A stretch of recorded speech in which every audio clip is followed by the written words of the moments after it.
को तो महाघेराव करने का हक ही नहीं है। बीजेपी को तो माफी मांगनी चाहिए पूरे देश से। नोटबंदी के बाद हालात सुधारने की बात बीजेपी ने कही थी, आज तक हालात नहीं सुधरे। 1000 और 500 का नोट आपने बंद कर दिया और आप ही ने कहा था 50 दिन में पूरे देश के हालात सुधर जाएंगे, काला धन लेकर आएंगे, लोगों तक 15 लाख और अच्छे दिन पहुंच जाएंगे। क्या हुआ? 1000 और 500 का नोट बंद कर दिया और अब 2000 का नोट बंद कर दिया। क्या है ये? 50,000 करोड़ रुपए नए नोट छापने में खर्च हो गए। राजस्थान में और पूरे देश में पेट्रोल डीजल ने महंगाई के सारे रिकॉर्ड तोड़ दिए। आप मुझे ये बताइए, जब मनमोहन सिंह जी और सोनिया गांधी जी की सरकार थी तब क्रूड ऑयल के दाम $130 प्रति बैरल थे। महंगा था क्रूड ऑयल, लेकिन पेट्रोल 70 रुपए लीटर के नीचे था, डीजल भी 70 रुपए लीटर के नीचे था। आज $61 प्रति बैरल है क्रूड ऑयल के दाम। तब पेट्रोल 100 के पार है, डीजल 100 के नजदीक है, सिलेंडर 1100 के पार है।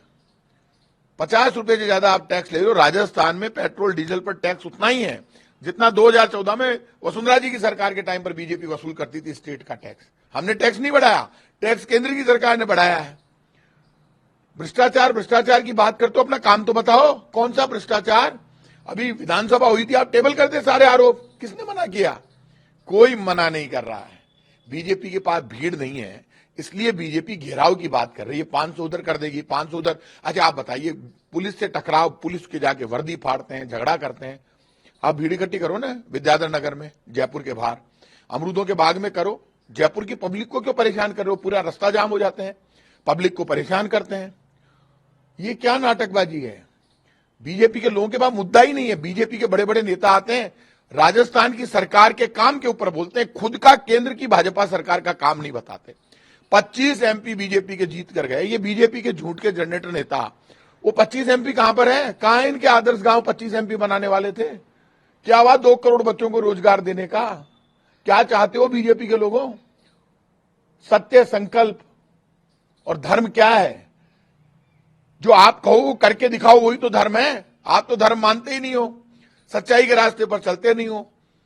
राम राज्य का अर्थ है जन कल्याण और विकास। कहां हो रहा है? आपने क्या? आपके पास तो पूरे देश की सरकार है, हमारे पास तो राजस्थान की सरकार है, 2-3 राज्यों में सरकार है।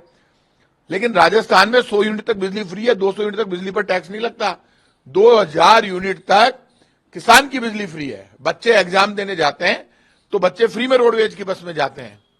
महिलाओं के लिए, कर्मचारी, व्यापारी, मजदूर, किसान के लिए सारी योजनाएं बनी है। 14,000 करोड़ के किसानों के कर्जे माफ हुए हैं, ओपीएस की स्कीम लागू कर दी। बच्चे हो, महिलाओं के लिए आधा किराया लगता है बसों में। लोग हरिद्वार जाते हैं तो फ्री में जाते हैं बस में, मोक्ष कल्याण बस सेवा में।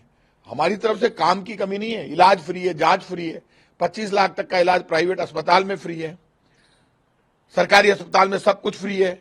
तो बीजेपी जो महाघेराव का नाटक कर रही है, नाटक चलने वाला नहीं है। जनता इनको रिजेक्ट कर चुकी है, राजस्थान की जनता इनका सफाया करना चाहती है। बीजेपी डरी हुई है, रोज प्रोग्राम पे प्रोग्राम दे रही है, बार बार नेता आ रहे हैं बाहर से और लगातार प्रोग्राम दे रहे हैं। इसके बावजूद बीजेपी को जन समर्थन नहीं मिल रहा। बीजेपी की मीटिंगों में भीड़ नहीं है। बीजेपी खुद घबराई हुई है, डरी हुई है। बीजेपी कुछ भी कर ले, इस बार राजस्थान की सरकार, चुनाव कांग्रेस पार्टी जीतेगी, राजस्थान में कांग्रेस की सरकार बनेगी। बीजेपी के काम के बारे में लोग चर्चा करने लगे हैं कि बीजेपी से बात ही बात करती है और कांग्रेस काम करती है। हमने काम करके दिखाया, राम और काम हमारे साथ।